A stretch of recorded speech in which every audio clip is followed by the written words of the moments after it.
what has come before. The Prince of Nothing. Wars, as a rule, fall within the compass of history. They mark the pitch of competing powers, the end of some and the ascendancy of others, the ebb and flow of dominance across the ages. But there is a war that men have waged for so long, they have forgotten the languages they first used to describe it. A war that makes mere skirmishes out of the destruction of tribes and nations. There is no name for this war. Men cannot reference what leaps the short interval of their comprehension. It began when they were little more than savages roaming the wilds, in an age before script or bronze. An ark, vast and golden, toppled from the void, scorching the horizon, throwing up a ring of mountains with the violence of its descent. And from it crawled the dread and monstrous Incoroi, a race who had come to seal the world against the heavens and so save the obscenities they called their souls. The non-men held sway in those ancient days, a people that surpassed men not only in beauty and intellect, but in wrath and jealousy as well. Their Ishroi heroes and Kuya mages defended the world, fought titanic battles, and stood vigilant against epochal truces.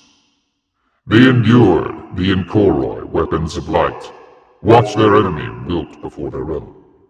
They survived the treachery of the Apéndices, who provided the Incoroi with thousands of sorcery-killing Kore. They overcame the horrors their enemy crafted, the Shrunk, the Basharok, and most fearsome of all, the Raccoon. But their avarice at last betrayed them. After centuries of war, they made peace with the invaders in return for ageless immortality. A gift that was in fact a fell weapon. The plague of wombs. Thus it became a war between doomed species, the one beauteous, the other vile. In the end, the non-men hunted the Incoroi to the brink of annihilation. Their surviving Kuya mages sealed the Ark, which they had come to call Min Oroikas, and hid it from the world with devious glamours. Exhausted, bereft of hope or purpose, they retired to their underworld mansions to mourn the loss of their wives, their daughters, and the future of their once glorious race. As much as nature, history it pours vacuums. From the eastern mountains, the first tribes of men began claiming the lands the non-men had abandoned. Men who had never known the yoke of slavery. Of the surviving Ishroi kings, some fought, only to be dragged under by the tide of numbers, while others simply left their great gates unguarded, bared their necks to the licentious fury of the lesser race.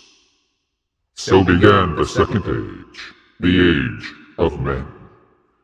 Perhaps the nameless war would have ended with the fading of its principles, but the Ark itself remained intact, and men ever lusted for knowledge. Centuries passed, and the mantle of human civilization crept along the great river basins of the Arwa and outward, bringing bronze where there had been flint, cloth where there had been skins, and writing where there had been recital. Great cities rose to teeming life. The wilds gave way to cultivated horizons. Nowhere were men more bold in their works or more overweening in their pride than in the north, where commerce with the non-men had allowed them to outstrip their more swarthy cousins to the south. In the legendary city of Salgish, those who could discern the joints of existence founded the first sorceress schools. As their learning and power waxed, a reckless few turned to the rumors they had heard whispered by their non-men teachers. Rumors of the great Golden Ark. The wise were quick to see the peril, and the schoolmen of Mangeka who coveted secrets above all else, were censured, and finally outlawed. But it was too late. Menoroicus was found, occupied. The fools discovered and awakened the last two surviving Inkoroi, Aurochs and Aurang, who had concealed themselves in the labyrinthian recesses of the Ark. At their hoary knees, the outlaw schoolmen learned that damnation, the burden that all sorcerers bore, need not be inevitable. They learned that the world could be shut against the judgment of heaven. So they forged a common purpose with the twin abominations, a consult, and bent their cunning to the aborted designs of the Inkoroi. The Mangeka relearned the principles of the material, the techne. They mastered the manipulations of the flesh, and after generations of study and searching, after filling the pits of Menoroicus with innumerable corpses, they realized the most catastrophic of the Inkoroi's untold depravities. Mogfaral, the No-God. They made themselves slaves to better destroy the world. And so the nameless war raged anew. What had come to be called the First Apocalypse destroyed the great Norserai nations of the north, laying to ruin the great glories of men. But for Seswatha, the Grand Master of the Gnostic school of Sohonk, the entire world would have been lost.